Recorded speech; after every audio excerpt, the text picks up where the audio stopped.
આજે જિલ્લા સંકલન એવં ફરિયાદ નિવારણ કમિટીની બેઠક હતી અને આજની આ કમિટીની બેઠકમાં નર્મદા જિલ્લાના લોકોના હિતના અનેક પ્રશ્નોની ચર્ચાઓ થઈ છે. સાથે તમામ અધિકારીઓએ સત્વરે આનું નિરાકરણ આવે એના માટે પણ એમને આશ્વાસન અમને આપ્યું છે. જેમ કે નર્મદા જિલ્લામાં આદિજાતિ સંચાલિત જે છાત્રાલયો છે, આશ્રમ શાળાઓ છે, એમનું ફૂડ બિલને લઈને અને ત્યાંની બાળકોની ભણવાની અને રહેવાની પરિસ્થિતિને લઈને ચર્ચા થઈ છે. સાથે વન વિભાગ દ્વારા ડેડિયાપાડા વિસ્તારના જે ડામર સપાટીના રોડના કામો ચાલુ હતા, બ્રિજના કામો ચાલુ હતા, એમને અટકાવી દેવામાં આવ્યા છે. જે પણ એફસીએની પરવાનગી મળીએથી તાત્કાલિક અસરથી ચાલુ કરવામાં આવે એની પણ વાત થઈ છે. સાથે સાથે રોડ રસ્તાની ગુણવત્તાસભર કામગીરી થાય. સાથે નર્મદા જિલ્લાના જે અતિ પછાત જિલ્લો છે એ જિલ્લાના લોકોના હિતમાં કઈ રીતના વહીવટી તંત્ર કામ કરે, પદાધિકારીઓ સાથે સંકલન થાય અને સત્વરે એનું નિરાકરણ આવે અને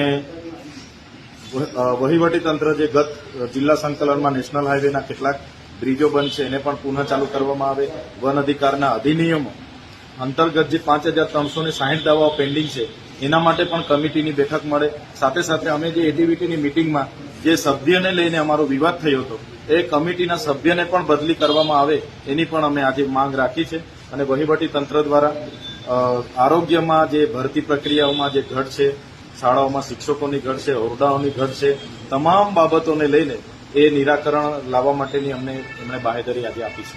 ખાસ કરીને જે રોડ રસ્તાઓ જિલ્લામાં જંગલ વિસ્તારમાં આવે છે ને એ અટકેલા છે, એની સામે વન વિભાગનું શું કહેવું છે? વન વિભાગ દ્વારા એવું જણાવવામાં આવ્યું છે કે અમારી પાસે એફસીએની પરવાનગી લીધી નથી, પણ આ નવા રસ્તા નથી. વર્ષો પહેલા અહીંયા ડામર સપાટીના રોડ બન્યા છે જેને રિસર્ફેસિંગ કરવા માટેની પ્રક્રિયા છે અને એના પર જ ડામર સપાટીના બનાવવાની પ્રક્રિયા છે. એક બાજુ સ્ટેચ્યુ ઓફ યુનિટીના મોટા મોટા પ્રોજેક્ટો આવીને રાતોરાત મંજૂર થઈ જાય છે અને અમારે જુનારાત જેવા જે મૂળ ગામ છે, વર્ષો જૂનું ગામ છે, ત્યાં જવા માટેના રસ્તાની પરવાનગી નથી આપતા. આજે ફુલસરથી દુથરના રોડ અટકાવવામાં આવેલા છે, મોજદાથી માલસામુટનો રોડ અટકાવવામાં આવેલો છે. એટલે તમામ બાબતે વન વિભાગને અમે સકારાત્મક ધોરણે આમાં સંકલન કરીને સત્વરે નિરાકરણ આવે એની અમે માંગણી કરી છે.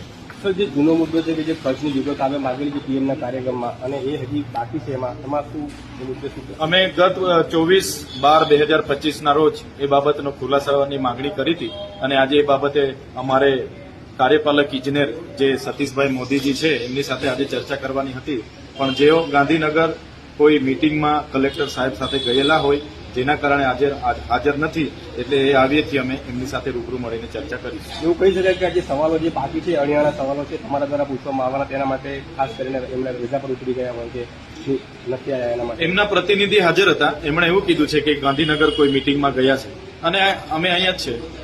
એ અધિકારી ગમે ત્યારે આવશે એનો ખુલાસો અમે લઈને રહીશું.